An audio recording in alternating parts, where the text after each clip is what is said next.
Tessa was dressed in white silk for one reason: to make the blood look prettier on the snow. For 100 years, the people of the valley had lived in the shadow of the peak, and tonight, the debt was due. Tessa wasn't the chosen one, her sister was.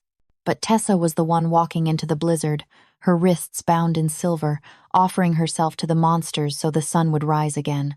She stepped into the Ice Citadel expecting to feel teeth. She braced herself for the bite of a wolf or the slash of a claw. Instead, she felt heat. The air didn't smell like death. It smelled like crushed ice, expensive amber, and ancient power. And standing before her wasn't a beast. He was a titan. 7 feet of scarred muscle and royal armor, looming over her shivering form like a collapsing mountain. Tessa squeezed her eyes shut, waiting for the killing strike. But the strike never came. Instead, the floor shook as the monster fell to his knees. If you're already hooked on Tessa's story, hit that subscribe button so you never miss an episode. And drop a comment. Where in the world are you watching from? I want to know how many of you would walk up that mountain for someone you love. Now, let me take you back 3 hours to where this nightmare began. The cold had teeth. Tessa felt them sink into her ribs as she climbed the frozen path, each breath a shard of glass carving through her lungs. The white silk dress, so soft when the elder had draped it over her shoulders, was now a death shroud. It clung to her skin, soaked through with snow, offering no protection against the wind that howled down from the peak like a starving animal. Her wrists ached beneath the silver bindings. The metal was ceremonial, meant to mark her as tribute, but all it did was bite into her flesh with every stumbling step. She kept her eyes on the ground, watching her bare feet turn blue against the snow. The elders had taken her shoes. Sacrifices don't need shoes, they'd said. The dead don't walk home. Behind her, the valley had already disappeared into the storm. She couldn't see the village lights anymore. Couldn't see the faces of the people who had pushed her toward this path with relief in their eyes. Better you than us. Better you than our daughters. Better her than Alara. The thought burned hotter than the cold. Tessa's sister was 16, soft, delicate, with lungs that rattled every winter and a smile that could make the baker's son blush. Alara, who cried when the barn cat died. Alara, who had stood in the square this morning, dressed in the same white silk, trembling as the elder read her name from the tithe scroll. Alara, who would have died before she reached the first ridge. So Tessa had stepped forward. She'd ripped the veil from her sister's hair and wrapped it around her own. She'd offered her wrists for the silver bindings and walked into the blizzard before anyone could stop her. The elders had tried to argue the tithe must be a virgin, must be unmarried, must be between 15 and 20. But Tessa had met every requirement. She was 20. She was unmarried, and she was walking toward her death with her eyes open. The wind screamed. Tessa's knees buckled. She caught herself on a jagged rock, her palms splitting open against the ice, and the pain was so sharp it dragged a gasp from her throat. Blood welled up, hot and red, and she watched it drip onto the snow, the first color she'd seen in hours. Get up. Her body didn't want to obey. Her muscles were seizing, her fingers numb, her heartbeat sluggish and wrong. But she forced herself to stand because the alternative was freezing to death on the mountainside, and that wasn't why she'd come here. She'd come to end this, to pay the debt her people owed to the monsters of the peak so the eternal winter would break and the valley could see spring again. She'd come to be devoured. The thought should have terrified her. Instead, it felt like relief. The obsidian gates appeared through the storm like a hallucination.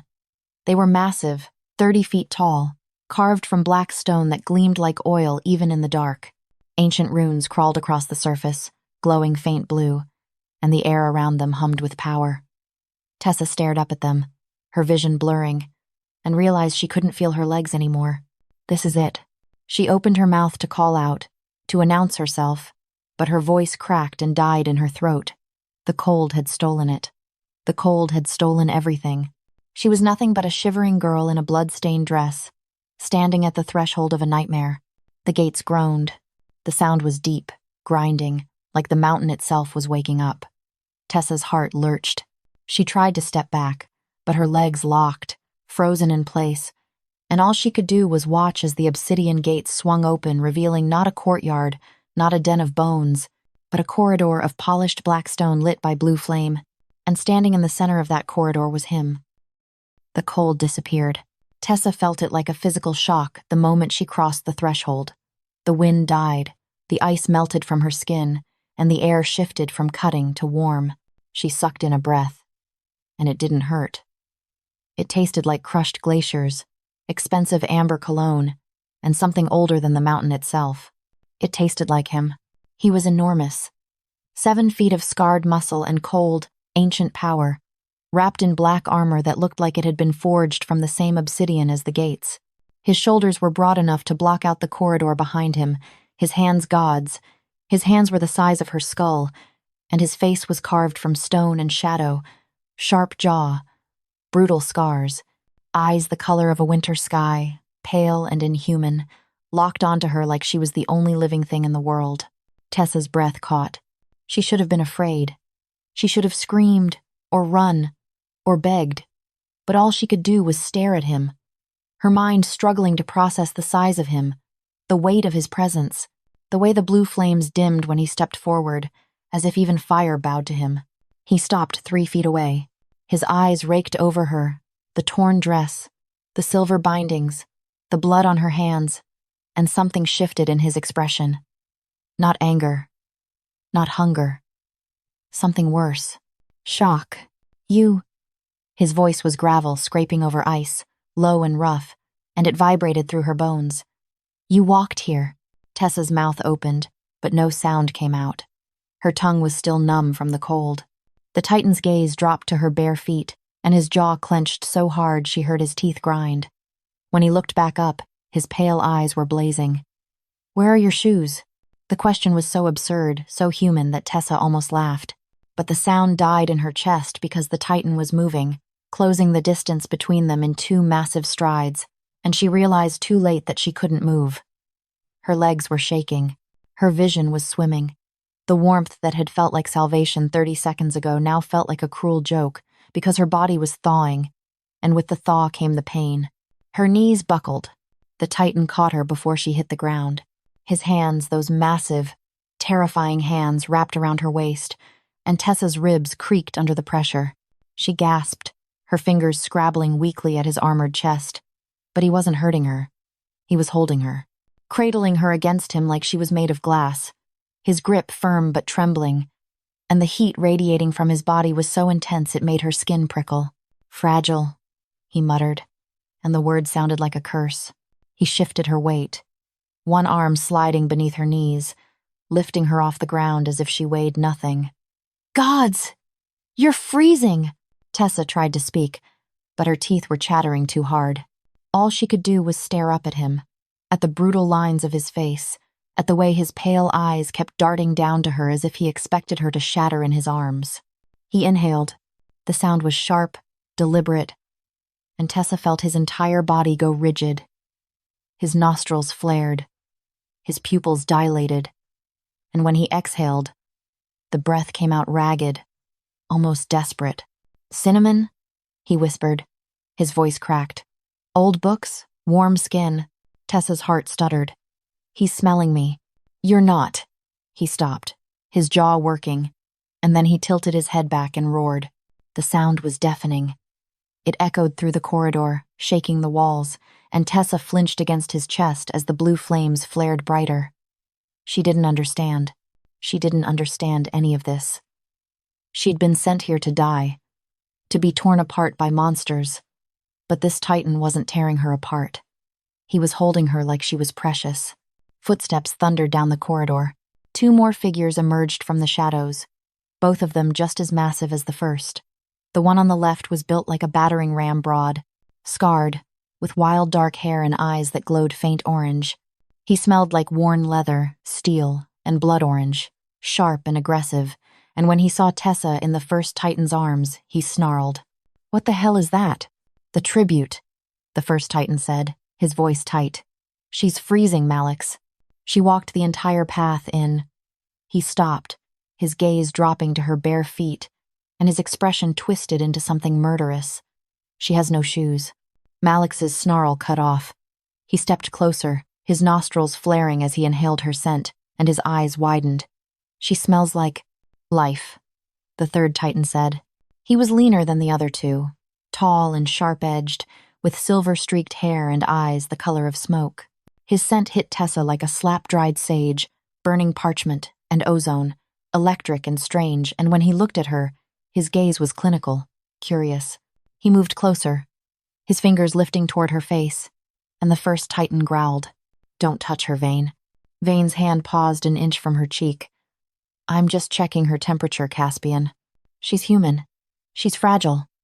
You'll break her." "I won't." "You'll break her." The words were a command, vibrating with power, and Vane's hand dropped immediately. But he didn't step back. His smoke-colored eyes stayed locked on Tessa, studying her like she was a puzzle. And then he inhaled deeply, and his expression shifted into something that looked almost like awe.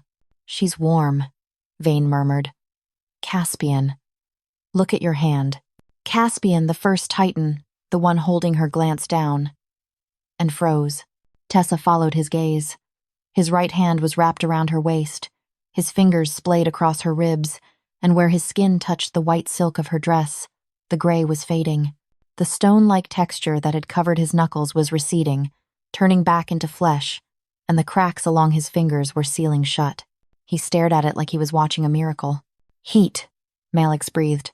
He stepped closer, his hand lifting toward Tessa's shoulder, but he stopped himself, his fingers hovering an inch away as if he didn't trust himself to touch. "She's radiating heat." Vane's gaze sharpened. "She's not just warm. She's a catalyst." Caspian's arms tightened around Tessa, pulling her closer against his chest, and the movement was so possessive it made her pulse spike. "We need to get her inside," he said, his voice rough. "She's hypothermic." "Malix." "Already on it." Malix turned, his massive frame disappearing back down the corridor. "I'll get the fires going in the east wing. And blankets," Caspian called after him. "Furs. And carefully, Malix. Don't knock anything over." Vane was still staring at Tessa, his expression unreadable. "You carried her all the way from the gates?" She collapsed at the gates. Caspian's jaw clenched. "The elders sent her up here with no shoes, Vane. No coat. Just this." He gestured sharply at the white silk dress, and his voice turned lethal. "Ceremonial, sacrificial bullshit." Vane's eyes darkened. "They expected us to kill her. They expected us to eat her." Tessa's vision was starting to blur again. The warmth, the voices, the sheer absurdity of three enormous Titans arguing about blankets, it was too much. Her head lolled against Caspian's chest, and she felt his heartbeat beneath her cheek. Slow, steady, alive. "She's losing consciousness," Vane said sharply. "Caspian, I know." Caspian started walking, his strides long and controlled, and Tessa felt the world tilt as he carried her deeper into the Citadel. "Stay with me, Little Fire. Just a bit longer." Little Fire. The nickname echoed in Tessa's fading mind, soft and strange, and she wanted to ask why he'd called her that. Wanted to ask why they weren't killing her. Wanted to ask why the monster who should have devoured her was instead cradling her like something precious. But the warmth was pulling her under, and the last thing she felt before the darkness took her was the steady rhythm of Caspian's heartbeat and the impossible heat of his skin against hers. Warmth. That was the first thing Tessa felt when consciousness dragged her back from the dark, a heat so profound it made her skin prickle, her muscles uncoil, her lungs expand with air that didn't burn. She was warm, not the fragile, fleeting warmth of a dying fire, but the deep, bone-soaking heat of a summer afternoon that had somehow found its way into her blood. Her eyes fluttered open. The ceiling above her was vaulted stone, ancient and black, carved with intricate patterns that glowed faint blue in the firelight. She blinked, her vision sharpening, and realized she wasn't staring at a dungeon. She was staring at something that looked like a king's bedchamber. High arched windows draped in thick furs, walls lined with towering bookshelves, and a fireplace so massive she could have walked into it without ducking. The bed beneath her was obscene. Piled high with furs and silk, soft enough to swallow her whole, and warm in a way that made her want to sink back into the pillows and never move again. But her instincts were screaming at her to get up, to assess, to understand where the hell she was and why she was still alive. Tessa pushed herself upright, her muscles protesting, and immediately regretted it. The room tilted. Her head swam. She pressed a hand to her temple, breathing through the dizziness, and that's when she noticed her wrists. The silver bindings were gone. In their place were faint red marks, the skin raw but clean, and someone had wrapped them in soft linen bandages. She stared at them, her heart picking up speed, and then looked down at herself. The white silk dress was gone too. She was wearing something else now, a loose, oversized tunic made of dark wool, soft against her skin, and it smelled like crushed glacial ice and expensive amber. Caspian. The realization hit her like a fist to the chest. She was wearing his clothes, which meant someone had undressed her. Someone had seen her bare skin, her scars, the birthmark on her ribs. "You're awake." Tessa's head snapped toward the voice. Vane was standing in the doorway, his tall frame backlit by the corridor's blue flames, his silver-streaked hair catching the light. He didn't move closer, just watched her with those smoke-colored eyes, his expression calm but unreadable. And the scent of dried sage and burning parchment rolled into the room like a wave. Tessa's throat closed. She tried to speak, but her voice came out rough, cracked from disuse. "Where?" "The East Wing," Vane said. His voice was smooth, clinical, like he was reciting a diagnosis. "Caspian's personal chambers. You've been unconscious for 6 hours. Your core temperature dropped to dangerous levels on the mountain. We had to." He paused, his gaze flicking to the oversized tunic she was wearing, and something that might have been guilt crossed his face. "We had to remove the wet silk. It was making you colder." Tessa's hands fisted in the blankets. "You undressed me," Malix did. Vane's tone didn't change. "He was the least likely to accidentally break your ribs. Caspian wouldn't let me near you, and he was too." He trailed off, his jaw tightening. Unstable. Vane stepped into the room, moving with the careful precision of someone navigating around something fragile, and Tessa realized with a jolt that she was the fragile thing. He stopped at the foot of the bed, his hands clasped behind his back, and when he spoke again, his voice was softer. "You terrified him. He carried you for 3 miles through the Citadel, refusing to let anyone else touch you, and when your heartbeat started to slow, Vane stopped, exhaled. "He nearly tore the East Wing apart, trying to find enough furs to keep you warm." Tessa stared at him. "Why?" "Because you're warm." Vane's gaze sharpened, and he tilted his head like he was studying her under a microscope. "You radiate heat in a way we haven't felt in 5 centuries. When Caspian held you, the stone on his hand receded. Do you understand what that means?" "No." Tessa's voice was flat. "I don't understand any of this. I was sent here to die. To be eaten," the elders said. "The elders are idiots." Vane's tone turned cutting. "They send us a tribute every 100 years because they think it appeases us. They think we're monsters who feed on human flesh to sustain the winter. They're wrong. Then what are you?" The question hung in the air, sharp and dangerous, and Vane's expression shifted into something that looked almost like pain. But before he could answer, the door slammed open. Malix filled the doorway like a storm, his broad shoulders nearly brushing the frame, his wild, dark hair falling into his eyes. He smelled like worn leather and blood orange, sharp and aggressive, and his gaze locked onto Tessa with an intensity that made her pulse spike. "She's awake," he growled. It wasn't a question. He stepped into the room, his boots heavy on the stone floor, and Vane moved aside without a word. "Good. You need to eat." Tessa's stomach twisted. "I'm not hungry. You haven't eaten in 12 hours. Malix stopped at the side of the bed, looming over her, and Tessa had to tilt her head back to meet his eyes. They were glowing, faint orange, inhuman, and the way he was looking at her like she was something small and breakable that he needed to protect made her skin prickle. "You're going to eat, or I'm going to make you." "Malix," Vane said sharply. "You're scaring her." "I'm feeding her. You're growling at her like she's prey." Malix's jaw clenched, and he made a visible effort to soften his expression. It didn't work. He still looked like a predator barely holding himself back, and when he set a tray down on the bed beside her, his hands were shaking. Tessa glanced at the tray. Bread, cheese, dried fruit, a cup of something that smelled like honey and warm spices. It looked normal, too normal. "You're not going to eat me." "No." Malix's voice was rough. "We're not. Then why did the elders send me here? Because they're fools who don't understand what we are. Malik sat down on the edge of the bed slowly, carefully, like he was afraid the mattress would collapse under his weight, and Tessa felt the entire frame dip. They think the tithe is a blood sacrifice. It's not. It's supposed to be a bond. Tessa's breath caught. A bond. A connection, Vane said from the foot of the bed. Between the Citadel and the valley. For centuries, we protected the people below. We controlled the weather, kept the winters mild, ensured the harvests. In return, they sent us a tribute.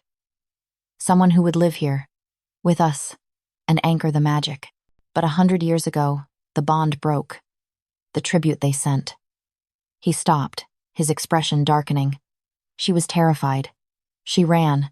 And when she fell from the cliffs trying to escape, the magic snapped. The winter became eternal. Tessa's mind was racing. So you've been waiting for another tribute.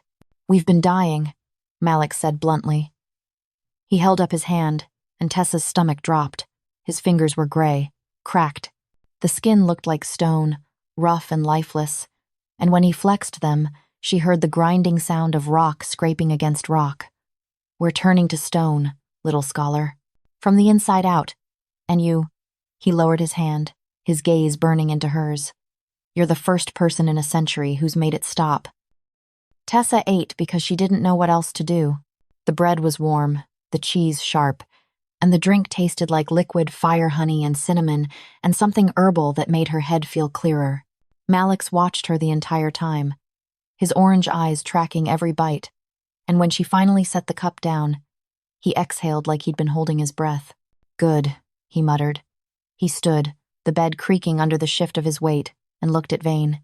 She needs more blankets. She has 12 blankets, Malik's. She needs more. Vane pinched the bridge of his nose. She's not cold anymore. Look at her. She's flushed. Malik's gaze snapped back to Tessa, raking over her face, and his expression twisted into something almost panicked. She's flushed because she's sick. Humans get sick when... She's flushed because you've turned this room into a furnace. Vane gestured at the fireplace, where flames were roaring high enough to lick the stone chimney. If you add any more wood, she's going to pass out from the heat. Then open a window. It's a blizzard outside. Then... Enough. The voice cut through the argument like a blade, cold and absolute, and both Malik's and Vane went silent. Tessa's head turned toward the doorway, her pulse spiking, and there he was. Caspian.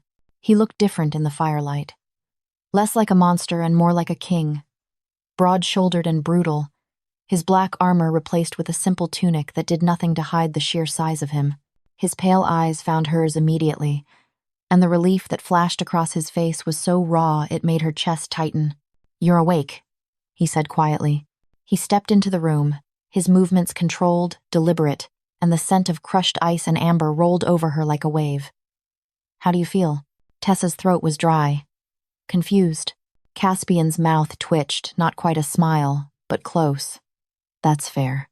He glanced at Malik's and Vane, his expression hardening. Out. Both of you. Malik's bristled. She just woke up. She needs space. Caspian's voice dropped into a growl, low and commanding, and Tessa felt the air in the room shift. You're overwhelming her. Out. Vane left without argument, his smoke-colored eyes flicking to Tessa one last time before he disappeared into the corridor. Malik's hesitated, his jaw working, but eventually he followed, pausing at the door to glare at Caspian. Don't scare her, Malik said. I'm not the one growling at her like a feral wolf. You collapsed in the hallway because you wouldn't let go of her.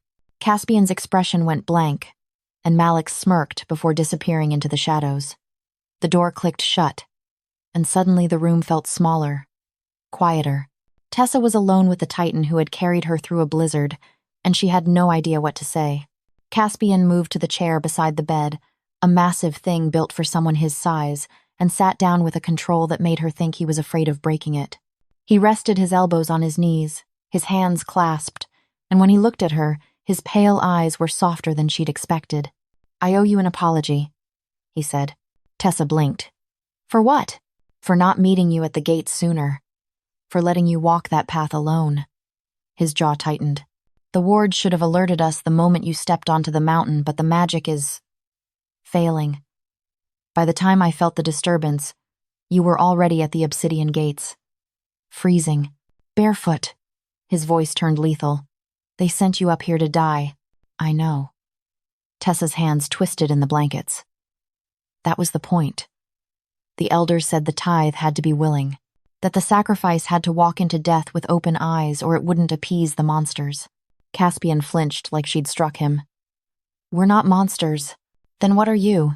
He was quiet for a long moment, his gaze dropping to his hands.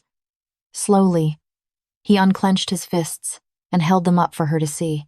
The right hand, the one that had touched her, was flesh and blood, the skin scarred but whole. The left hand was gray, stone. The fingers were cracked, the knuckles rough, and when he flexed them, Tessa heard that same grinding sound Malix had made. We're dying, Caspian said quietly. The hollow frost curse. It's turning us to stone from the inside out. Slowly, painfully. And when it reaches our hearts... He stopped, exhaled. We'll be statues, frozen forever in the citadel we were supposed to protect. Tessa stared at his hands. But when you touched me, it stopped. It receded. Caspian lowered his hands, his expression unreadable. For the first time in 500 years, the stone receded. I don't know why. Vane thinks it's because you're warm, because you radiate heat in a way that counters the frost. But it's more than that. When I carried you, when I held you... He stopped, his voice roughening. I felt alive again. The words hung between them, heavy and dangerous, and Tessa's pulse was thundering in her ears. She wanted to ask how it was possible, wanted to ask what he expected from her. But before she could speak, Caspian stood abruptly, his chair scraping against the stone. You should rest, he said. His tone was controlled again, distant. The curse has weakened you. You need time to recover. I'm not weak. The words came out sharper than she intended, and Caspian's gaze snapped to hers.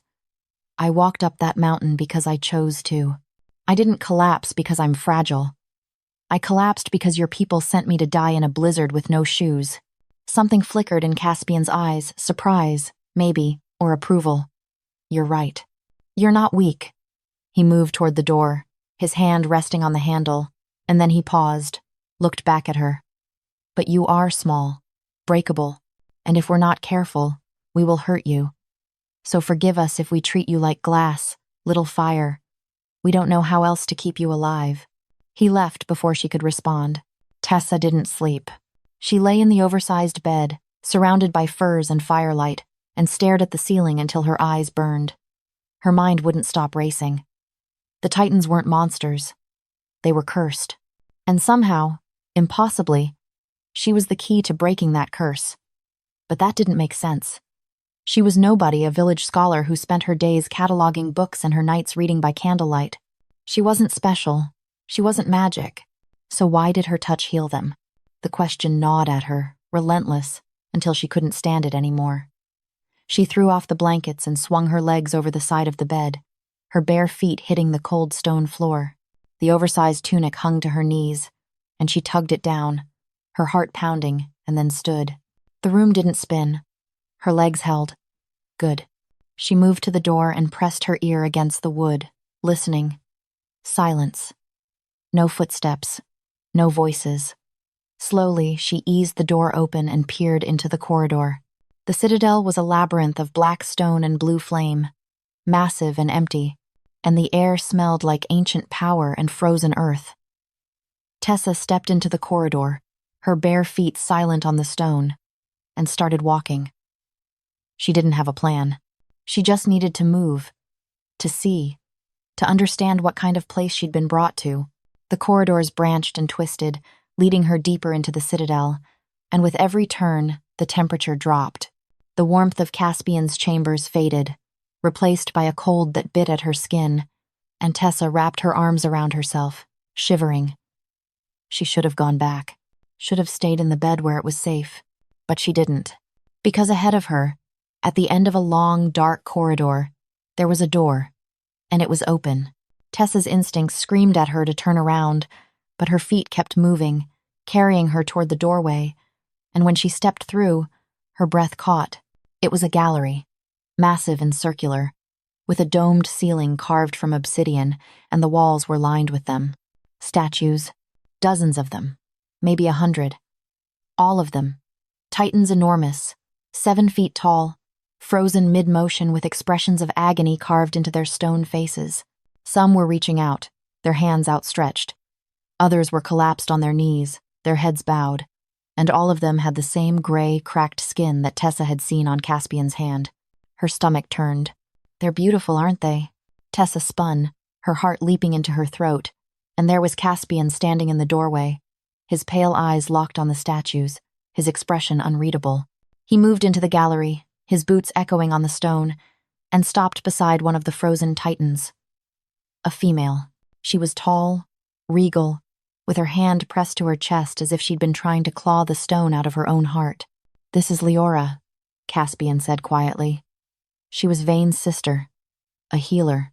She turned to stone 50 years ago, trying to save a child who'd wandered into the Citadel during a storm. He moved to the next statue, a male, broad and scarred, his face twisted in rage.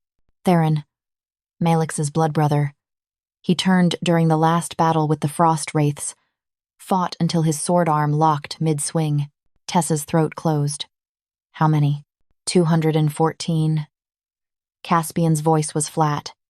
This is what's left of the Winter Court. The strongest alphas in the realm, reduced to stone and silence. He turned to look at her, and his pale eyes were burning. This is what happens when the bond breaks, when there's no anchor to hold the magic. And this, he held up his left hand, the gray stone spreading past his wrist now. This is what's happening to us. Tessa took a step back, her pulse racing. You brought me here to guilt me. I brought you here to show you the truth. Caspian lowered his hand, his expression hardening. You think we're monsters who want to devour you. You think this is a cage. But look around. Tessa, this is the cage. We're prisoners in our own bodies, watching ourselves turn to stone piece by piece. And you, his voice cracked, you're the first person in 500 years who's made the curse stop. Tessa's back hit the wall. I didn't ask for this. I know. Caspian moved closer, his massive frame towering over her, but he stopped 3 feet away, close enough to touch, but not touching. You didn't ask to be sent up that mountain. You didn't ask to save your sister. You didn't ask to be warm enough to heal us, but you are. And I'm not going to apologize for wanting to survive.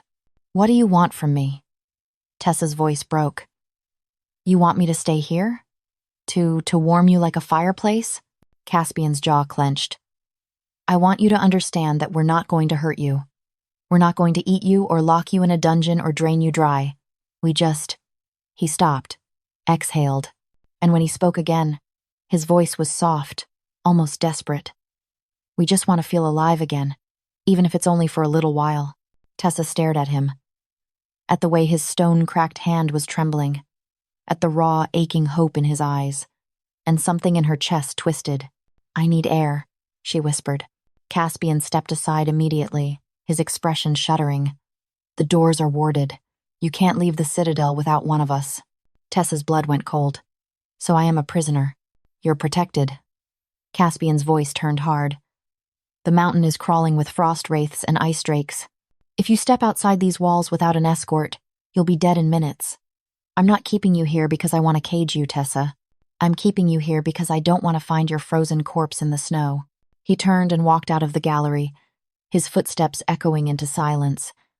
And Tessa was left alone with the statues and the crushing weight of the truth. She wasn't a sacrifice. She was a lifeline, and the Titans weren't going to let her go. Tessa learned to live in the spaces between them.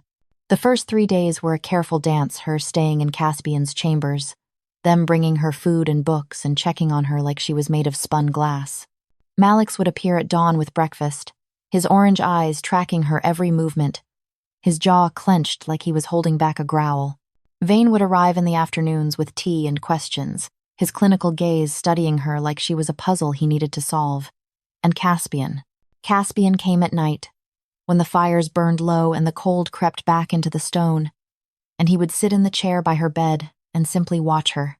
It should have felt invasive, suffocating, but instead, it felt like being seen. On the fourth day, Tessa left the East Wing. She didn't ask permission. She simply walked out of Caspian's chambers, her bare feet silent on the stone, and started exploring. The Citadel was massive, a sprawling maze of corridors and galleries, libraries stacked with ancient texts, armories filled with weapons that looked like they'd been forged before the valley even existed. And everywhere she went, the air was cold. Not the killing cold of the mountain, but a deep, bone-soaking chill that made her breath mist and her skin prickle. She found Vane in what he called the archive, a circular room with shelves that spiraled up 3 stories, filled with scrolls and books bound in leather so old it cracked when touched. He was bent over a desk, his silver-streaked hair falling into his eyes, and when Tessa entered, he didn't look up. "The heating ritual failed again," he said, his voice tight. "The wards are fracturing. The magic that's supposed to regulate the temperature is collapsing." Tessa moved closer, her gaze catching on the scrolls spread across the desk. They were covered in runes she didn't recognize, diagrams of the Citadel overlaid with lines of power. "Can you fix it?" "Not without the bond." Vane finally looked at her, his smoke-colored eyes shadowed. "The magic is anchored to the tribute. When the last one died, the connection severed, and we've been running on residual power ever since. But it's fading.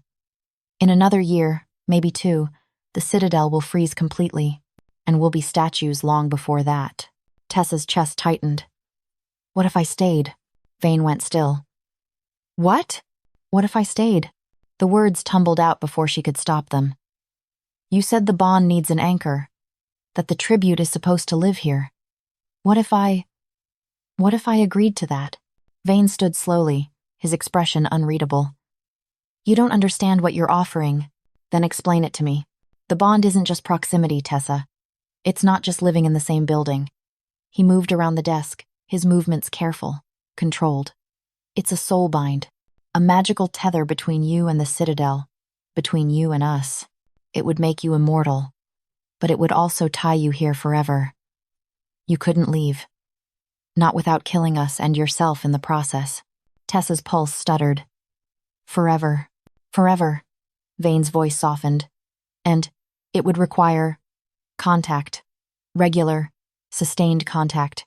The magic feeds on warmth, on connection, on..." He stopped, his jaw tightening. "On touch. Touch. Skin to skin." Vane's gaze dropped to his hands, one flesh, one stone, and he flexed his fingers like he was testing the limits of his body. "We would need to hold you, frequently. To absorb the heat, you radiate and channel it into the wards. It's not..." He looked back at her, and his expression was raw. "It's not a gentle process. It's invasive, intimate, and I won't lie to you and pretend it's anything other than what it is." Tessa's mouth was dry. "You're asking me to be a human furnace. I'm asking you to save our lives." Vane's voice cracked. "But I'm also telling you the cost.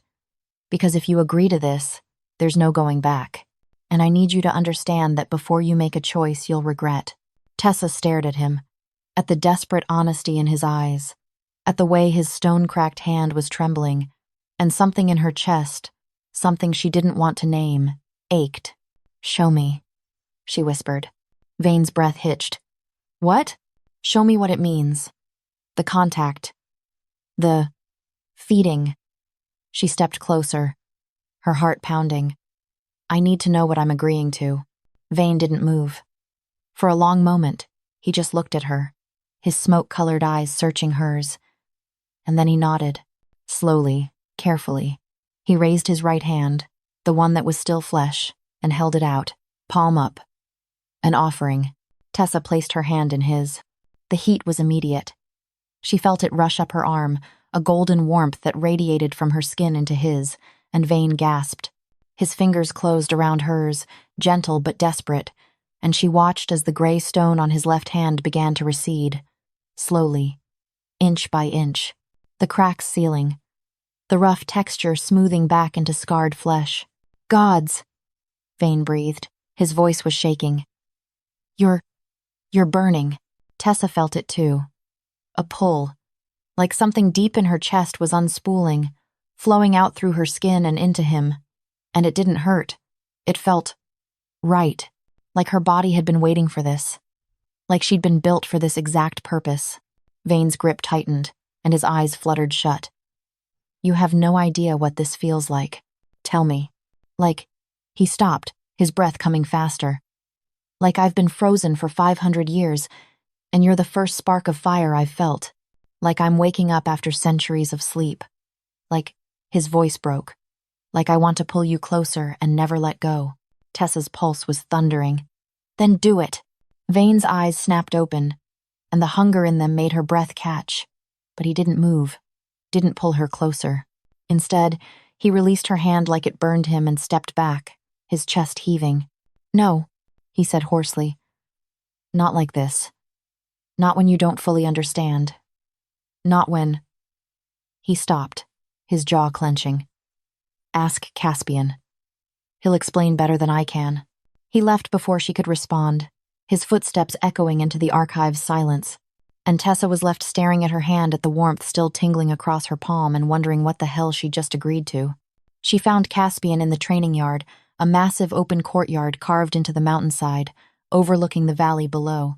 He was shirtless despite the cold, his scarred torso gleaming with sweat, and he was moving through combat forms with a sword that looked like it had been forged for a giant. Each strike was controlled, brutal, precise. Tessa stopped at the edge of the yard, her breath misting in the freezing air, and watched him. He was beautiful in the way a mountain was beautiful, harsh and unforgiving, and impossible to look away from. The stone had spread further up his left arm now, creeping past his elbow, and she could see the way he favored his right side, compensating for the weight of the curse. He stopped mid-swing when he saw her. You shouldn't be out here, he said, his voice rough. He lowered the sword, his chest still heaving. It's too cold. I'm fine. Tessa stepped into the yard, her bare feet crunching on the frost-covered stone. Vane told me about the bond, about what it would require. Caspian went still. And I want to try. The feeding. I want to see if it works. Something flashed in Caspian's pale eyes, hope, maybe, or fear, and he set the sword down carefully, like he didn't trust himself to hold it. It's not just feeding, Tessa. It's... He stopped, his jaw working. It's intimate. More intimate than you're imagining. And I don't... His voice dropped. I don't trust myself not to take too much. Then don't take too much. Tessa moved closer, her pulse racing. Just... show me. Please. Caspian stared at her for a long moment, his expression torn, and then he nodded. He moved to the bench at the edge of the yard and sat down, his massive frame making the stone look small, and gestured for her to come closer. Tessa's legs were shaking, but she forced herself to move, to stand in front of him, close enough that she could smell the crushed ice and amber that clung to his skin, close enough that she had to tilt her head back to meet his eyes. Sit, Caspian said quietly. Where? His gaze flicked to his lap, and Tessa's stomach flipped, but she didn't hesitate. She climbed onto the bench, straddling his thighs, and the moment her weight settled against him, Caspian's hands came up to grip her waist. Gently. So gently it made her chest ache. Tell me if it's too much, he murmured. His thumbs brushed against the fabric of the oversized tunic. His tunic, and she felt the warmth radiating between them like a living thing. Tell me if you want me to stop. I will. Caspian's hand slid beneath the tunic, his palms pressing against her bare skin, and Tessa gasped. The heat was overwhelming, not painful, but intense, like her entire body had become a conduit for fire. She felt it pour out of her, into him. And Caspian's head fell back, his eyes squeezing shut. A ragged groan tearing from his throat. Fuck, he breathed. His grip tightened, his fingers digging into her waist, and she felt his entire body shudder. Tessa, you're gods, you're perfect. She couldn't speak, couldn't think. All she could do was feel the way his hands trembled against her skin, the way his breath came in ragged gasps, the way the stone on his left arm was receding, turning back into flesh inch by agonizing inch. Don't stop, Caspian whispered. His forehead dropped to her shoulder, and she felt the heat of his breath against her neck. Please, Don't stop. Tessa's hands came up to his shoulders, anchoring herself, and she let the warmth flow. Let it pour out of her like water from a dam, and Caspian held her through it, his massive frame curled around hers, protective and desperate and so careful not to hurt her. When it finally ebbed, when the pull faded and the warmth settled back into her chest, Caspian lifted his head. His pale eyes were glassy, his expression raw, and when he looked at his left hand, fully flesh now, no gray, no cracks, his breath hitched. "It worked," he whispered. "Tessa, it worked." She smiled, exhausted and dizzy and weirdly euphoric. "Told you." Caspian's laugh was broken, and he pulled her closer, wrapping his arms around her like she was the most precious thing in the world. "You're going to save us," he murmured into her hair. "You're going to save all of us." Tessa closed her eyes and let herself sink into his warmth. She didn't see the storm gathering in the valley below. The blizzard hit the valley 3 days later. Tessa felt it before she saw it, a shift in the air, a pressure building against the Citadel's wards, and when she looked out the window of the library, her stomach dropped. The sky over the valley was black. Not the natural black of a storm, but an unnatural, roiling darkness that pressed down on the village like a fist. "It's getting worse," Vane said from behind her. He'd come to find her when the wards started fracturing, his expression grim. "The winter is intensifying. The people below, they're not going to survive another week like this." Tessa's hands pressed against the cold glass. "Why? I thought the feeding was working." Caspian's arm is healed. Malix's fingers are flesh again. "The curse is receding. Because we've been distracted." Vane's voice was tight. "The weather rituals require focus, power, and for the past week, all of our energy has been channeled into absorbing your warmth instead of maintaining the wards that regulate the valley's climate. We're healing, but the people below are freezing." Guilt twisted in Tessa's chest. "So fix it. Perform the ritual." "We can't." Vane moved to stand beside her, his gaze fixed on the storm. "Not without risking the progress we've made. If we channel power into the wards now, the curse will accelerate again. We'll turn to stone before we can complete the bond." "So the valley suffers. The valley survives." Vane's jaw clenched. "They've endured 100 years of eternal winter. They can endure a few more weeks while we—" The alarm bell shattered the air. Tessa's head snapped toward the sound, a deep, resonant toll that echoed through the citadel like a heartbeat, and Vane's expression went cold. "They're here," he said. "Who?" "The villagers." Vane was already moving, striding toward the door. "They're at the gates." The courtyard was chaos. Tessa ran behind Vane, her bare feet slipping on the icy stone, and when they burst through the doors into the main courtyard, her breath caught. The obsidian gates were open not by choice, but by force. The runes were smoking, shattered, and through the gap poured men. Not villagers. Mercenaries. They were clad in iron armor, their faces hidden behind helms, and they moved with the brutal efficiency of trained killers. Ironcasters. Tessa had heard of them, mercenaries from the southern cities who specialized in breaking magical wards, in killing things that couldn't be killed by normal means. And leading them were the elders. Tessa recognized Elder Thorn immediately, the man who had bound her wrists in silver, who had sent her up the mountain to die. He stood at the front of the group, his face twisted with rage, and when he saw her standing beside Vane, his eyes narrowed. "There she is!" Thorn's voice carried across the courtyard, sharp and accusing. "The sacrifice who refuses to die." Vane stepped in front of Tessa, his body a wall between her and the Ironcasters. "You breached the Citadel wards. That's an act of war, Thorn." "War?" Thorn laughed, bitter and cold. "You think we're afraid of monsters who can barely stand?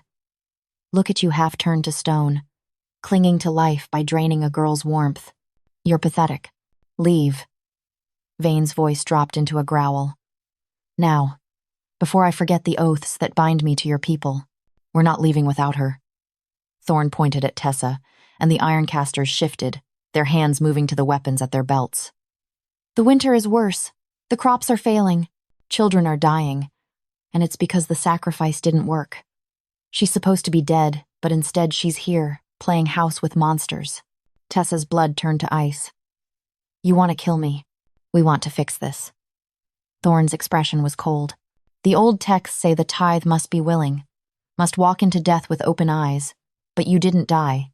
You survived, and that broke the magic.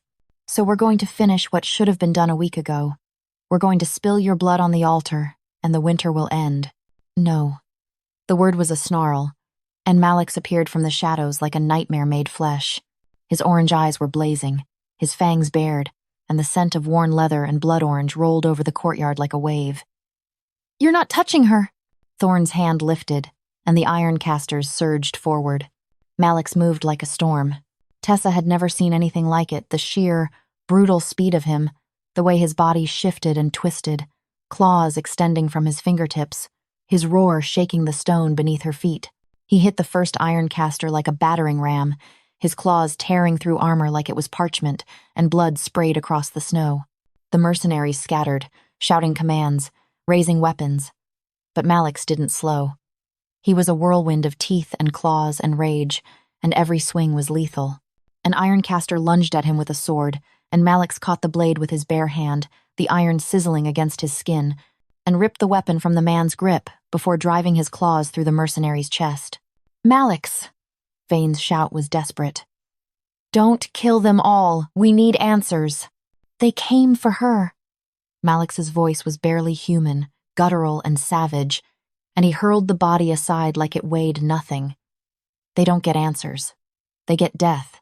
Another iron caster raised a crossbow, aiming for Tessa, and Caspian appeared between them. He didn't speak, didn't roar.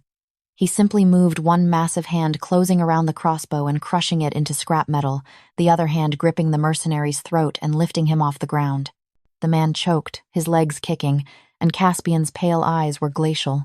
"You pointed a weapon at her," Caspian said quietly. "That was a mistake." He threw the man into the courtyard wall, and the impact was sickening. The mercenary crumpled, unconscious or dead, and Caspian turned back to Tessa. His hands found her shoulders, his grip firm but gentle, and he pulled her behind him, shielding her with his body. "Don't move," he said, his voice low. "Don't run. Stay with me." Tessa nodded, her heart hammering, and Caspian turned back to face the iron casters. There were still a dozen of them, circling, weapons raised, and Elder Thorn was shouting something about cleansing fire and divine justice. But none of it mattered because Malix was tearing through them like they were made of paper, and Vane was moving through the chaos with surgical precision, disarming mercenaries with flicks of his wrist, his magic crackling in the air like lightning. It was over in minutes. The courtyard was littered with bodies, some dead, some groaning. All of them broken, and the remaining iron casters were fleeing back through the shattered gates, dragging Elder Thorn with them. Malix stood in the center of the carnage, blood dripping from his claws, his chest heaving, and when he looked at Tessa, his orange eyes were still feral. "Are you hurt?"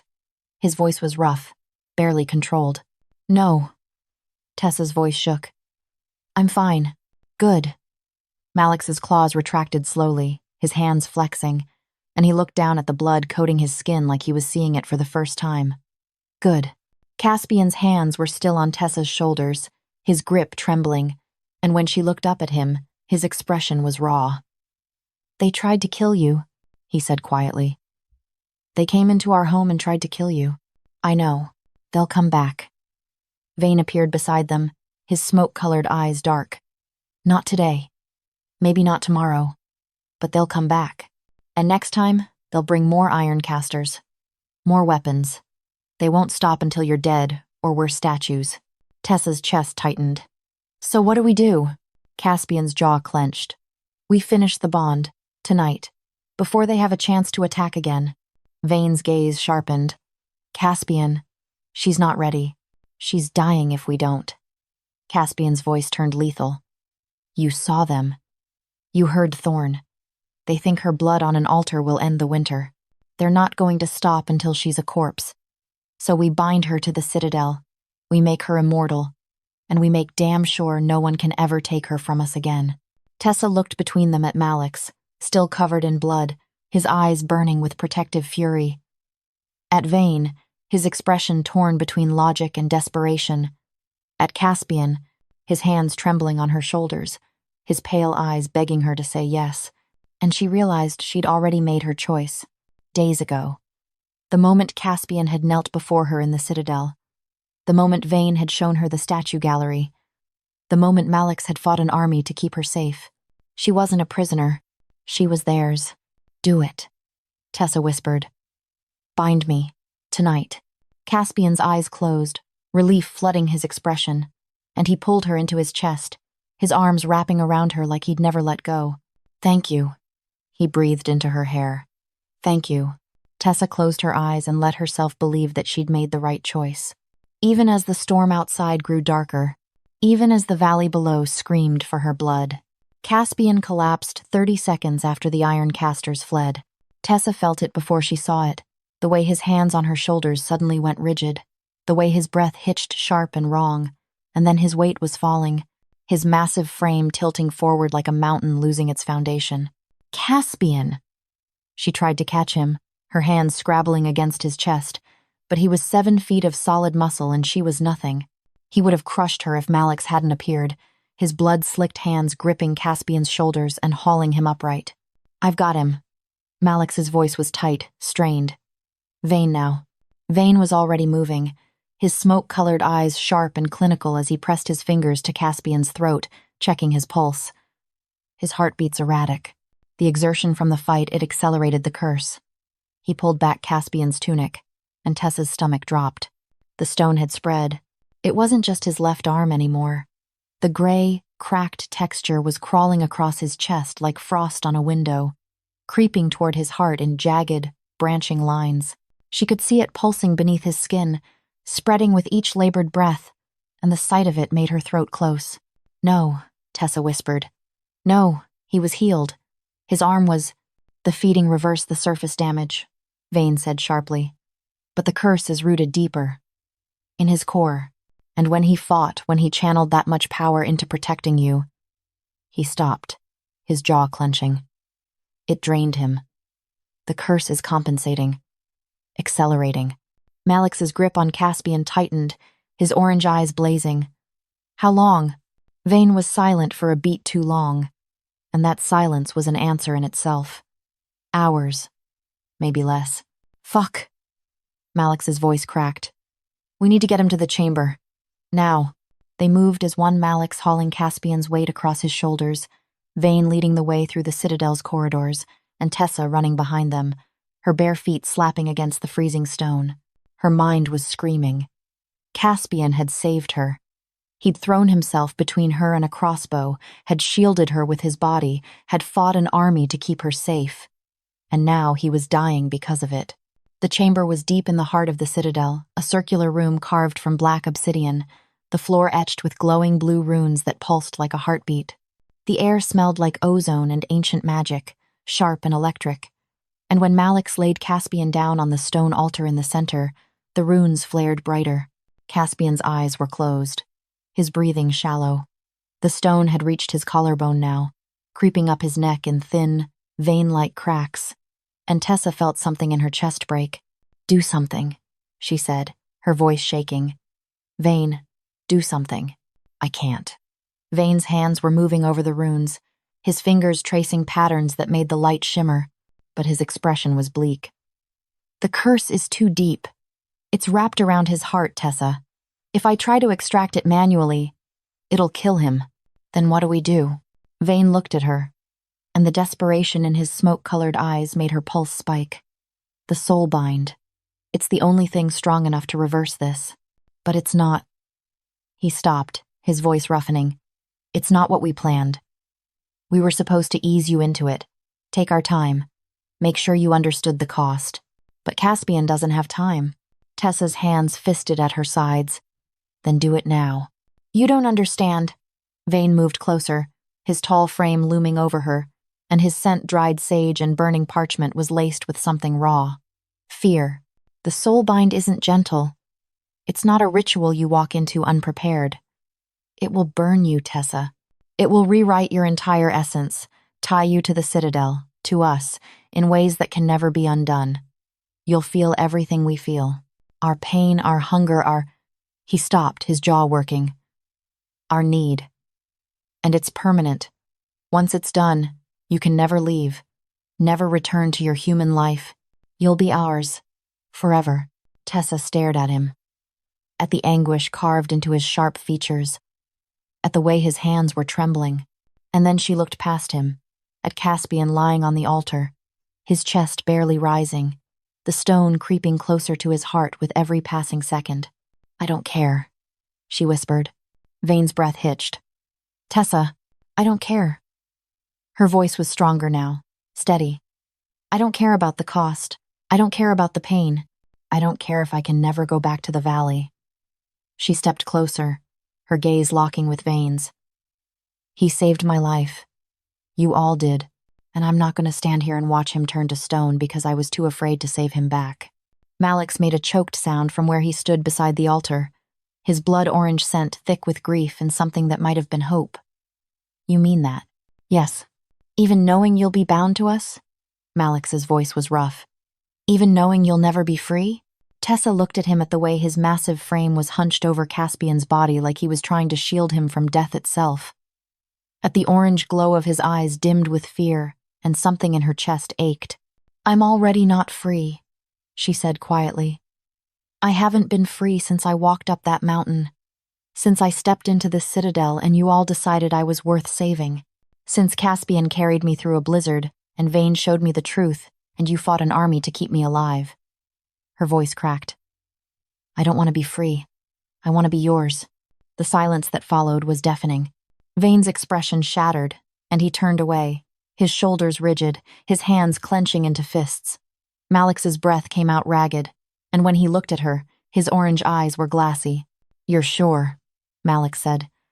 It wasn't a question. It was a plea. I'm sure. Then we do it now. Vane's voice was tight, controlled, and when he turned back to face her, his smoke-colored eyes were burning. But I need you to understand something first. The bond requires all three of us. Caspian, Malix, and me. You have to accept all of us. Bind yourself to all of us, or it won't work. And once it starts, there's no stopping it. No turning back. Are you ready for that? Tessa's pulse was thundering, but she nodded. Yes. Vane moved to the altar, his hands hovering over Caspian's chest, and the blue runes on the floor flared brighter, casting sharp shadows across the chamber. The ritual is called the Triad Bind, he said, his voice falling into the clinical tone he used when he was trying to stay calm. It requires a catalyst, someone with enough life force to anchor 3 souls. That's you. And it requires 3. Anchors, the ones who will tie themselves to the catalyst. That's us. Malix stepped closer to Tessa, his massive frame casting her in shadow, and his scent-worn leather, steel, blood orange wrapped around her like a living thing. It's going to hurt, he said bluntly. The magic will tear through you. Rewrite your blood, your bones, your soul, and you'll feel us. Everything we are. Everything we've been holding back. Tessa swallowed hard. What does that mean? It means you'll know how much we want you.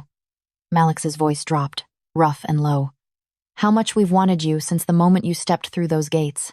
How hard it's been to keep our hands gentle, to hold back, to pretend we're not half feral with the need to claim you. Heat flooded Tessa's face, but she didn't look away. And after the bond? After the bond, you'll be immortal, Vane said. You'll stop aging. You'll heal faster. You'll be stronger, sharper, more resilient. But you'll also be tied to the Citadel's magic. If you leave for too long, the bond will start to fray. You'll weaken, and so will we. His gaze softened. You'll be our queen, Tessa, our anchor, our heart, and we'll be your guardians, your protectors, your mates. The word came from Caspian. Tessa's head snapped toward the altar, her heart leaping, and Caspian's pale eyes were open barely, just slits of winter sky, but he was awake. His voice was a rasp, broken and weak, but he was looking at her like she was the only thing keeping him tethered to life. Caspian. Tessa moved to his side, her hands reaching for his, and his fingers closed around hers with a grip that was too weak, too fragile. Don't talk. Save your strength. Need to. He stopped, his breath hitching, and she saw the stone creeping up his jaw now, turning his skin gray. Need you to know. The bond. It's not just magic. He coughed, his chest heaving, and the sound was wet and wrong. It's a mating bond. Makes you ours. Forever. Tessa's throat closed. I know. You deserve better. Caspian's eyes fluttered shut, and his voice was barely a whisper. Deserve someone who's not dying. Shut up. Tessa's voice broke, and she leaned down, pressing her forehead to his. You're not dying. I won't let you. Caspian's lips twitched into something that might have been a smile. Stubborn. You have no idea. His hand tightened around hers, and when he opened his eyes again, they were blazing. If we do this, if you bind yourself to us, there's no going back. You'll be stuck with us. 3 feral titans who can't keep their hands off you, who'll fight anyone who looks at you wrong, who'll burn the world if it means keeping you safe. Tessa's chest ached. Sounds perfect. Caspian's laugh was broken, and a tear slipped down his temple, cutting through the stone, spreading across his skin. I love you, he whispered. Shouldn't, but I do. Tessa's breath stopped. She stared at him at the way his pale eyes were locked on hers, raw and desperate and honest, and something inside her chest cracked open. I love you too, she whispered back. And then she looked at Malix, at the way his orange eyes were wide and glassy, and at Vane, at the way his expression had gone soft and aching. I love all of you. Malix made a choked sound, his hands coming up to cover his face, and Vane turned away, his shoulders shaking. Then let's do this, Vane said roughly.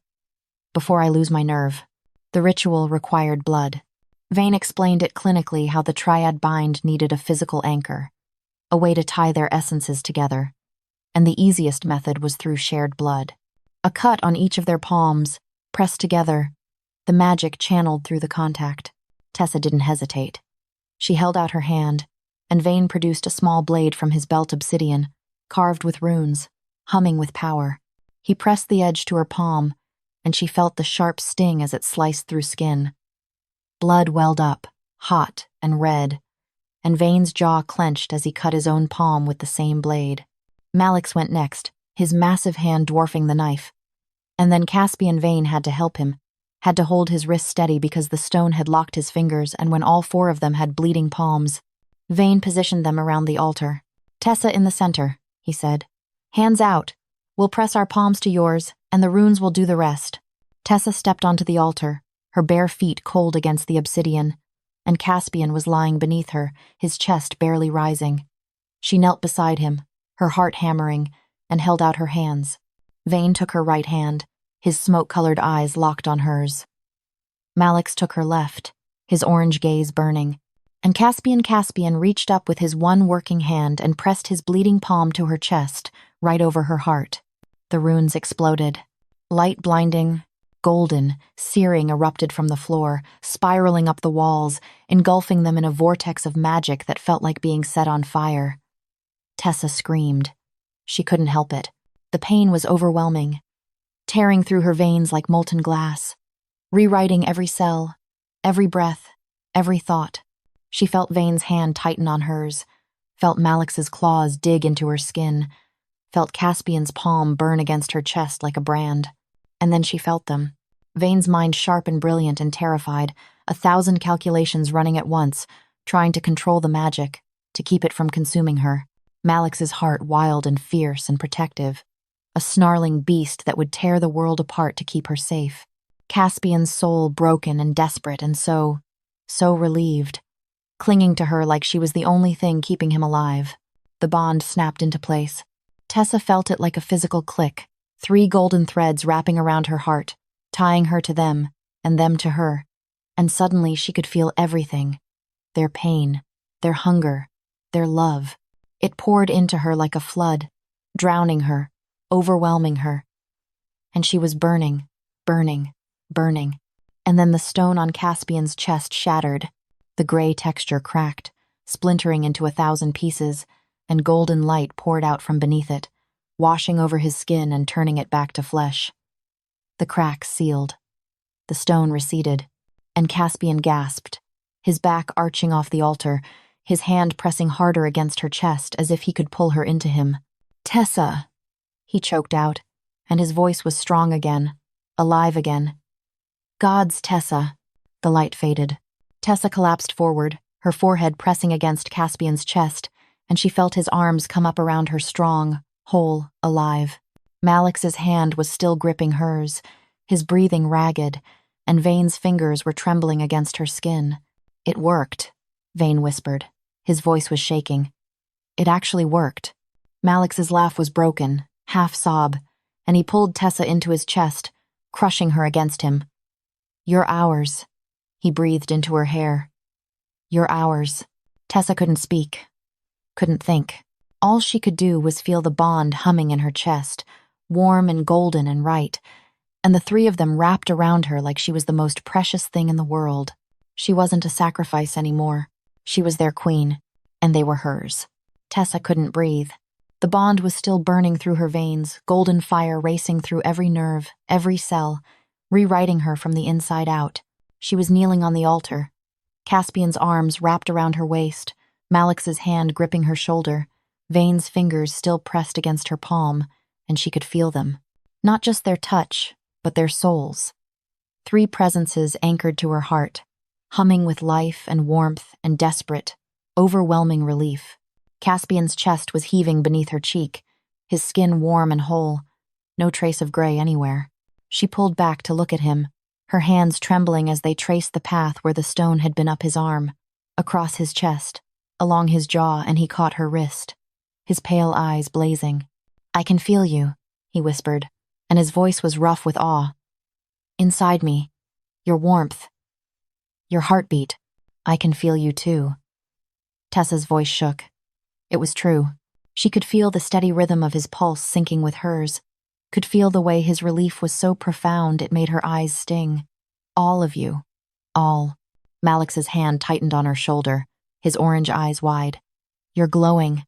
Tessa looked down at herself and froze. Her skin was luminous, not bright enough to hurt, but shimmering with a faint golden light that pulsed in time with her heartbeat. The oversized tunic she wore, Caspian's tunic, looked almost translucent against the glow, and when she lifted her hand, she saw the light concentrated in her palm where Vane had cut her. The wound was gone, healed completely. Not even a scar. "The bond rewrote you," Vane said quietly. He was staring at her with something that looked like reverence, his smoke-colored eyes tracking the light beneath her skin. "You're not human anymore, Tessa. Not entirely. He stopped, his breath catching. "You're a conduit, a living anchor for the Citadel's magic." "What does that mean?" Tessa's voice was steadier now, stronger, and she realized with a jolt that she felt stronger. Her muscles didn't ache. Her lungs didn't burn. Even the cold that had been a constant pressure since she'd arrived at the Citadel was gone, replaced by a warmth that radiated from her core. "It means you're the heart of this place now," Malix said. His voice was rough, his hand sliding from her shoulder to cup her face, his thumb brushing her cheek. "The magic flows through you. The wards, the weather, the life of the Citadel. It all answers to you." Tessa's pulse spiked. "I don't know how to control that." "You don't have to." Vane stepped closer, his tall frame casting her in shadow, and his scent dried sage and burning parchment was laced with something electric. "The bond will guide you, and will teach you. But right now..." He stopped, his gaze lifting to the chamber walls, and his expression shifted into something sharp. Alert. "Do you feel that?" Tessa went still, focusing inward, and that's when she felt it. A pulse. Deep and rhythmic, like a second heartbeat thrumming beneath her own. And it was coming from the Citadel. The stone beneath her feet was warm now, the blue runes glowing brighter, and she could feel the magic waking up ancient and vast, and hungry for the warmth she was radiating. "The wards are responding to her," Vane breathed. "The bond is feeding them." Tessa tried to push, channel the warmth outward. "How?" "Just feel it. The heat inside you. And let it flow." Tessa closed her eyes, her hands fisting in Caspian's tunic, and she reached for the golden fire humming in her chest. It responded immediately, surging up like a wave, and she let it pour out through her skin, through the altar, through the floor, and the chamber exploded with light. The wave of energy that erupted from Tessa was blinding. Golden light flooded the chamber, racing across the obsidian floor, spiraling up the walls, and then bursting outward through the stone itself. She felt it tear through the citadel like a wildfire, igniting every dormant ward, every fractured rune, every piece of magic that had been slowly dying for 500 years. The cold that had gripped the fortress for centuries shattered, replaced by a warmth so profound it made the air shimmer. And then the wave kept going. Tessa gasped as she felt it punch through the citadel walls, racing down the mountain in a cascading torrent of heat and light. She could see it through the bond, could see the snow melting in its path, the ice cracking, the frozen waterfalls roaring back to life. The eternal winter that had gripped the valley for 100 years was breaking, shattering beneath the force of her warmth, and she couldn't stop it, didn't want to stop it. Tessa. Caspian's voice was awed, his arms tightening around her. Look at me. She opened her eyes, and the world had changed. Everything was sharper now, the details of Caspian's face so vivid she could count every scar, every fleck of silver in his pale eyes. She could hear his heartbeat, strong and steady, syncing perfectly with her own. Could smell the crushed ice and amber that clung to his skin, sweeter now, laced with something that smelled like relief. And when she looked past him, at Malix and Vane, she saw them differently too. Malix's orange eyes were no longer just glowing. They were burning, bright and fierce and alive. The stone that had crept up his arms was gone, his skin whole and scarred and perfect. Vane's silver-streaked hair caught the golden light, his smoke-colored eyes wide with wonder, and the tension that had lived in his shoulders for as long as she'd known him had melted away. They were healed. Completely. You did it, Vane whispered. Tessa, you broke the curse. We broke it, she corrected, her voice steady. Together. Malix's laugh was rough, almost broken, and he reached for her, pulling her off the altar and into his arms. She expected him to be gentle. He was always so careful with her, so terrified of breaking her, but this time his grip was fierce, possessive, and he buried his face in her hair, inhaling deeply. You smell different, he murmured against her temple. His voice was thick with emotion. Still cinnamon and old books, but now there's... He stopped, his breath catching. Fire. You smell like ours. Tessa's chest tightened, and she felt the bond hum in response. 3 golden threads wrapped around her heart, connecting her to them in ways that felt more real than her own skin. She could feel Malix's overwhelming protectiveness, Vane's quiet awe, Caspian's bone-deep relief, and it was almost too much. Almost. Let me see her, Caspian said, and Malix reluctantly released her, though his hand stayed on her waist like he couldn't stand to not be touching her. Caspian stood slowly, testing his weight, and Tessa watched as he flexed his left hand, the one that had been stone just minutes ago. His fingers moved smoothly, no grinding, no cracks, and when he looked at her, his pale eyes were glassy. I didn't think I'd ever feel whole again, he said quietly. I thought I'd turn to stone and spend eternity frozen in that gallery with the others. But you, his voice cracked, you gave me my life back. Tessa stepped forward, closing the distance between them, and pressed her palm to his chest. She could feel his heartbeat beneath her hand, strong and steady, and the warmth radiating between them was almost overwhelming. You gave me mine first, she said, when you caught me at the gates, when you refused to let me freeze. You saved me, Caspian. All of you did, and now you've saved us, Vane said softly. He moved to stand beside them, his hand reaching out to brush a strand of hair from her face, and the touch was so gentle it made her breath catch. You're ours now, truly. Our queen, our anchor, our... The citadel roared. The sound was deafening, a deep, resonant vibration that shook the chamber, rattling the obsidian walls, and Tessa felt it through the bond. The magic was still surging, still pouring out of her in waves, and it was reaching the valley below. She could feel the snow melting, the ice breaking, the frozen earth cracking open as warmth flooded back into the land for the first time in a century. The winter, Vane breathed, his eyes wide. It's ending. They found the windows in the highest tower, a narrow chamber overlooking the valley, and when Tessa looked down, her breath stopped. The village was green. Everywhere the golden wave had touched, the snow had melted, revealing grass and wildflowers that had been buried for 100 years. The frozen river that cut through the valley was flowing again, glittering in the sunlight. Sunlight. Real sunlight. breaking through the storm clouds for the first time since Tessa could remember. Trees were budding. Fields that had been barren were suddenly lush. And in the center of the village, people were emerging from their homes, staring up at the peak with expressions of shock and wonder. Tessa pressed her hands against the window, her heart pounding. They can see it. They can feel it, Caspian said from behind her. His hands came to rest on her shoulders, his grip warm and steady. The bond doesn't just affect the citadel. It affects the entire mountain. The valley. The magic that's been locked away for centuries is flowing again, and they're going to know it came from here. Will they come back? Tessa's voice was tight. The elders, the ironcasters. Will they try again? Let them try. Malix's voice was a growl, and when Tessa looked at him, his orange eyes were blazing. They'll have to go through us first. They won't, Vane said calmly. He was standing by the window, his gaze fixed on the valley, and his expression was calculating. Look at them. They're not preparing for war. They're celebrating. He was right. Tessa could see it now, people dancing in the streets, children running through the grass, and farmers kneeling in their fields, touching the earth with trembling hands. The village wasn't mourning the loss of their sacrifice. They were rejoicing in the return of spring.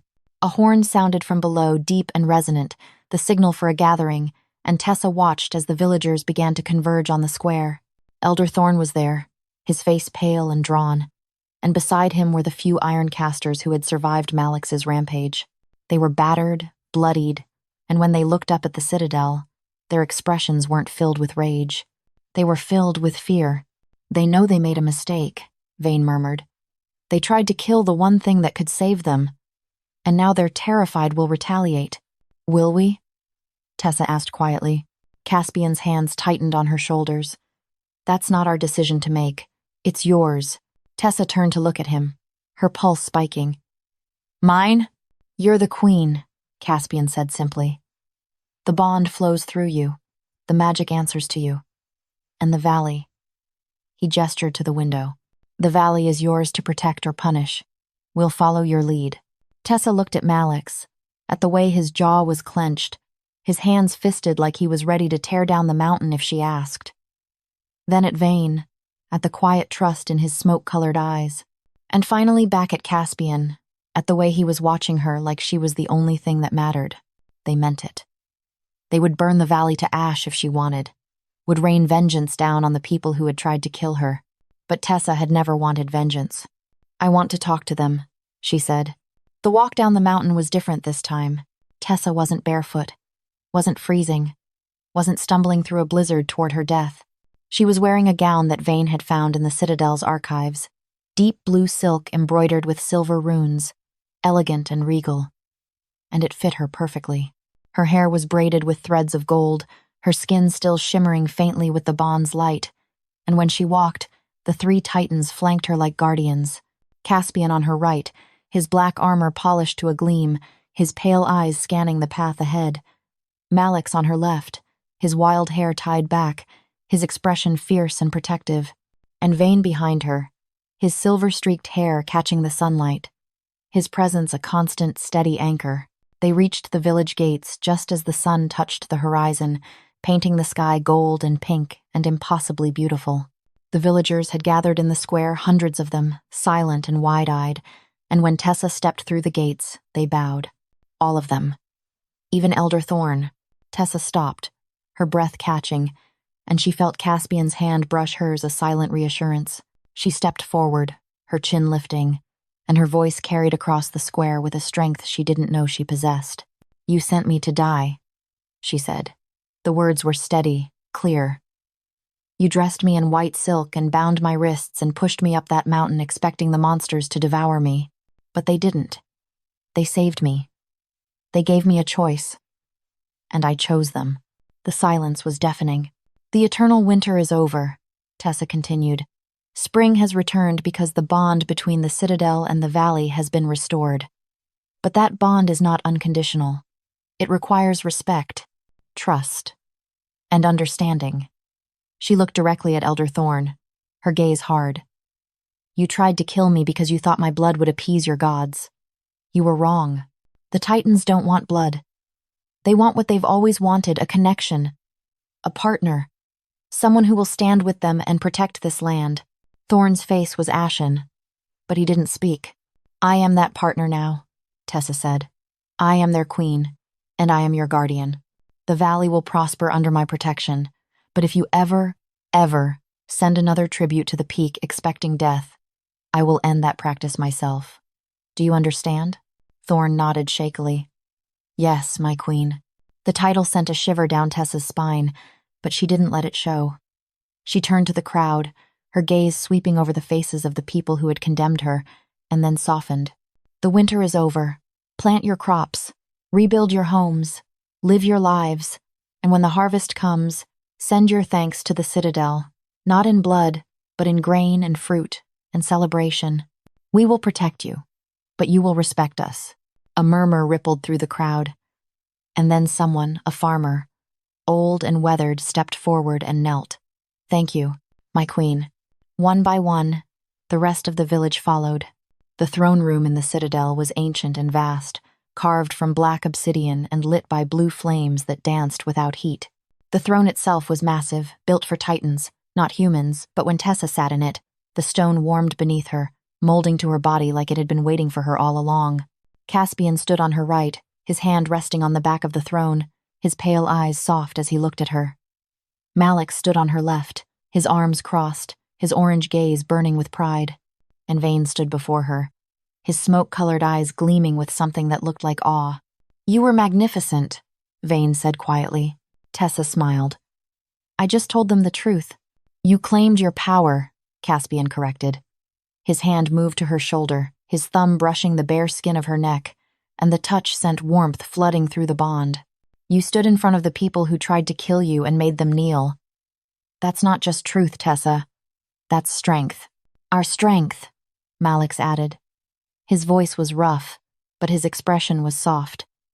You're ours, and we're yours. That's all that matters.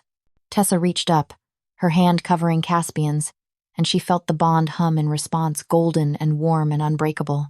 She could feel them through it, could feel the way they were looking at her with a reverence that made her chest ache. She wasn't a sacrifice. She wasn't a prisoner. She was their queen, their anchor, their heart, and they were hers.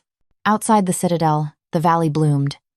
Spring had come to the mountain for the first time in 500 years, and the people below celebrated beneath a sky that was finally beautifully clear. The eternal winter was over. The curse was broken, and in the highest tower of the Ice Citadel, 3 ancient titans stood guard over the woman who had saved them all. Tessa leaned back in the throne, her hand still wrapped in Caspian's, and smiled. She was home.